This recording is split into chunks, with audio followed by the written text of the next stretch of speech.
नमस्कार मित्रांनो, आज आपण बघणार आहोत समुद्रकिनारी होणाऱ्या 5 ॲक्टिव्हिटी, ते पण कमी बजेटमध्ये.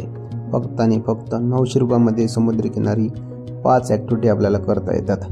ते सिंधुदुर्ग जिल्ह्यातील सिंधुदुर्ग किल्ल्याजवळील मालवण येथे. पहिली बनाना ॲक्टिव्हिटी बघू शकता. बनाना रायडिंग हे 100 रुपयात आपल्याला पडेल. दुसरी ही बंपर रायडिंग, ही पण आपल्याला 100 रुपयामध्ये पडेल, म्हणजे 200 रुपये झाले. आणि तिसरी बघूया स्पीड बोट रायडिंग, ही पण आपल्याला 100 रुपयामध्ये पडेल, 300 रुपये झाले. आणि आता बघू आपण 300 रुपयामध्ये पुढील स्कुबा ड्रायव्हिंग, ती पण 300 रुपयामध्ये पडेल, जे की आपल्याला डीप रायडिंग मागावे लागेल, म्हणजे जवळपास 600. आणि ही 300 रुपये पॅरासेलिंग, जे की 900 रुपये टोटल होणार आपले. म्हणजे 900 रुपयामध्ये 5 ॲक्टिव्हिटी मालवण बीचवर करता येते.